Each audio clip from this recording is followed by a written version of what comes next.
सा, फिर भी मेरा मन प्यासा। नमस्कार दोस्तों, आज मैं आपको कोई ट्यूटोरियल देने नहीं आया हूँ। आज मैं दो ऐसी गलतियों की बात करूँगा कि जो शुरुआत में जो स्टूडेंट को पता ही नहीं होता है, वो कहीं सीखने के लिए जाते हैं, वो देखिए वो गुरु की भी गलती होती है। जैसे कि आप कहीं सीखने गए, आप ग्रुप में सीख रहे हो, तो हर किसी का आवाज़ अलग है। कोई नीचा गाता है, कोई ज़्यादा ऊंचा गा पाता है, कोई ज़्यादा नीचा नहीं गा पाएगा, ज़्यादा ऊंचा गा लेगा, और कोई ज़्यादा ऊंचा गा लेगा, वो नीचा नहीं गा पाएगा। तो इसमें क्या करते हैं कि ग्रुप में आपको एक अलग स्केल से नहीं सिखाया जाएगा। हर किसी का सी शार्प, मेल आए तो उसको सी शार्प से कराओ, फीमेल आए तो उसको ए शार्प से कराओ, अगर जी शार्प से कराते हैं जी शार्प से ही कराओ। तो सबसे पहले कि आपको फाइंड आउट करना पड़ेगा कि आपका मेन स्किल क्या है, आपकी आवाज़ क्या है। कि आप अगर सी से गाते हो, यहाँ देख लेते हैं, आप अगर सी से गाते हो तो लगेगा कि माइनर सा फ़र्क है, सी शार्प कर देते हैं, उसको भी सी शार्प से करवा रहे हैं, चलो इसको भी सी शार्प से करवा देते हैं। तो आपको सी शार्प से करना पड़ता है। आपको तो पता होता नहीं है कि आपका जो मेन जो गला है सी के लिए है। सी से आप सी शार्प पे जा सकते हो। शुरुआत में ये दिक्कत होती है। तो आप अगर जो आपका स्केल है आप वहाँ से अगर करोगे तो आप बड़ी गलती में नहीं फंस सकते हो, आपका बड़ा नुकसान नहीं होगा। मैंने कई बार ऐसा देखा है कि कुछ बच्चे का जो स्केल है ऊपर नहीं है, लड़की है और वो ए शार्प से कर रही है और उसका नी सा लगता ही नहीं है, शुरू से लगा ही नहीं। 5 साल सीख ली राग, सब सारे कर लिए राग, लेकिन लगा ही नहीं। अब जब 4-5 साल सीखने के बाद अगर हम उसे बोलेंगे कि नहीं आप जी शार्प से करो, एक तो उसे बजाने में प्रॉब्लम होगी, और दूसरी बात कि वो इतना उसके दिमाग में बैठ गया है वह सुर कि वो दूसरे स्केल से नहीं कर पाएगी, क्योंकि 5 साल करने के बावजूद भी वो उसका नी और सा लग नहीं रहा है, ध लग नहीं रहा है। तो सबसे पहला है कि आपको ये ध्यान देना पड़ेगा कि आपका जो मेन स्केल है वह क्या है, आपका जो गला है। अब अगर आप मेल हो, आपका ऊंचा आवाज़ नहीं जा रहा है, तो आप क्यों ऊंचा गा रहे हो? अब देखो, मतलब सिर्फ यहाँ पे ये है कि आप कितना ऊंचा गाते हो कितना नीचा गाते हो, इससे मतलब नहीं है। मतलब ये है कि आपको प्रॉपर गाना है। आप कहीं से भी आओ, कोई मतलब नहीं है। बड़े बड़े कलाकार हुए जो कि नीचे गाते थे, ऊपर नहीं गा पाते थे, क्योंकि उनकी वॉइस ही ऐसी थी कि वो जितना नीचे जा पाते हैं वो उतना ऊपर नहीं जा पाते। कि गले का रेंज, हर किसी का गले का रेंज होता है, हर किसी का एक अलग हाइट होता है। कोई छोटा हाइट किसी का रह जाता है, किसी का लंबा हाइट हो जाता है, कोई पतला हो जाता है, कोई मोटा हो जाता है।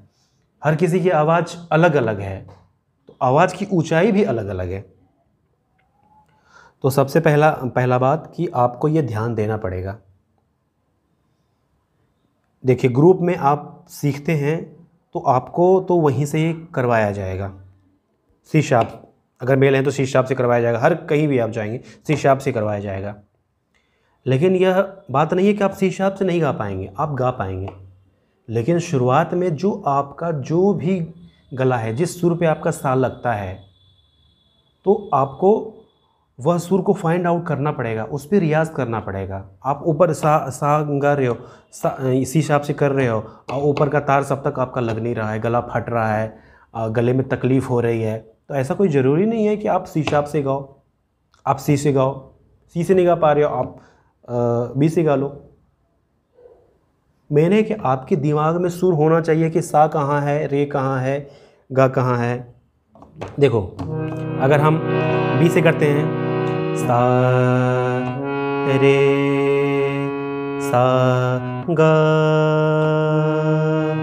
सा मा सा पा, सा धा सा नी सा। तो ये प्रॉपर दिमाग में होना चाहिए। प्रॉपर दिमाग में नहीं होगा, आपको गाने में ही तकलीफ़ हो रही है, आपको ये सोचते सोचते आपका टाइम गुजर रहा है कि मेरे नी नहीं लग रहे, मेरे सा नहीं लग रहे, तो आप कैसे ये चीज़ कर पाओगे। शुरुआत में आपको दिक्कत होगी, शुरुआत में आप इस चीज़ का बिल्कुल ध्यान दें। आप अपने गुरु को कहें कि मैं ऊपर नहीं गा पा रहा हूँ, आप कुछ दिन नीचे गाओ। अब ऐसा नहीं बोल रहा हूँ कि मैं हमेशा आप नीचे गाओ। एक बार दिमाग में सुर फिट हो जाए कि कैसा साउंड करता है, सा से रे है, रे के बीच कितना दूरी है। देखिए, अगर आप प्रॉपर स्केल में करेंगे जब ही इन चीज़ों पे आप ध्यान दे पाएंगे। अगर आपका प्रॉपर स्केल नहीं है तो आपको सिर्फ यही आपको सोच ही नहीं पाएंगे, क्योंकि आप प्रॉपर देखिए, मैं एक एग्जांपल देता हूँ कि अगर कोई छोटी हाइट का है, ठीक है, वो अपने तलवे पे चल रहा है, अगर वो चाहे कि हम उठ के चलें, ऐसे करके उठ के चलें, तो ये पॉसिबल नहीं है, वो नहीं कर पाएगा। बात यही है कि आपका जो मेन स्केल है, मेन जो आपका गला है, आप वहाँ से नहीं गा पा रहे हो, आप ज़बरदस्ती कर रहे हो गले के साथ। देखिए, पहला चीज़ तो ये हुआ, आप इस चीज़ पे ध्यान दें और इस चीज़ को सही करें। दूसरा चीज़ ये कि जब आप ग्रुप में सीखते हो, ठीक है,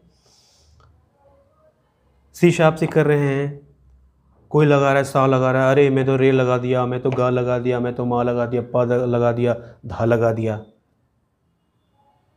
तो आप भी उसका नहीं, उसने वो लगा दिया, धा लगा दिया, नी लगा दिया, मेरे से क्यों नहीं लग रहा है। अरे क्यों ज़बरदस्ती करना, नहीं ज़बरदस्ती नहीं करना ना, गले के साथ क्यों खेलना। अब कोई ऊंचा गाता है, नीचा नहीं गा पाएगा, कोई नीचा गाता है तो ज़्यादा ऊंचा नहीं गा पाएगा। हर किसी का गला अलग अलग है ना। तो बात ये ध्यान रहे कि जब आप नीचे की बात कर रहा हूँ मैं, मंद्र सप्तक की भी बात कर रहा हूँ, कि नीचे भी ज़बरदस्ती गले के साथ नहीं करना है, जितना आप प्रॉपर जा सको। देखिए, नीचे के सुर जब लगते हैं ना, तो क्या होता है, मैं एक आपको एग्जांपल देता हूँ कि जैसे कि आपने एक गुब्बारा फुला लिया, अब गुब्बारे के मुंह को आपने दाब दिया, ठीक है, दाब दिया, और दोनों अपनी उंगलियों से पकड़ के इसको ऐसे करके फैला दिया। फैलाने के बाद उसको धीरे धीरे छोड़ा, तो उससे क्या मतलब ऊपर की आवाज़ निकलेगी, हवा जैसे उससे पास होगा तो एकदम लगेगा जैसे टेप, ऊपर की आवाज़ लगेगी। तो इसका क्या मतलब है कि वो जो उसमें से जो आवाज़ आ रही है ऊपर नोट को छू रहा है वो। तो गले के साथ भी सेम वैसा ही होता है कि जब आप ऊपर के नोट लगाते हो तो गला दबता है, जिस तरह से गुब्बारा दब गया, और जब आप नीचे के नोट लगाते हो तो गला फैल जाता है, यूँ गला फैलेगा। तो फैलने से क्या होगा कि हवा नीचे के सुर में, मंद्र सप्तक के सुर में हवा जल्दी निकल जाती है। तो ये बात ध्यान देना पड़ेगा कि गले के साथ ज़बरदस्ती नहीं करना है। अगर कोई ऊपर गा पा रहा है तो अच्छी बात है, आपको ज़बरदस्ती नहीं करना है। और ऊपर के सुर बिल्कुल ही खुले गले से हमें नहीं लगाना है। कहने का मतलब ये है कि जैसे हमें सा लग रहा है, हमारा सा रे गा मा पा धा नी सा रे गा मा पा। तो इसमें क्या हो रहा है कि देखिए, हारमोनियम जिस तरह से आवाज़ कर रहा है, आप ये देखोगे कि नीचे के सुर बिल्कुल खुले हुए लगेंगे। अब ऊपर के सुर जैसे जैसे हम जाएंगे वो दबता हुआ जाएगा।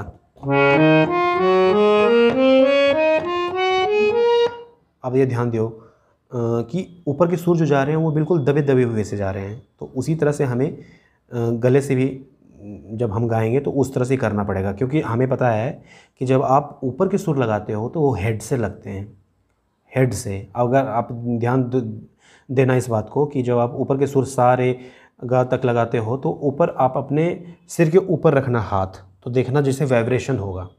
ये आप करके देखो और ध्यान दो इन सब बातों पे।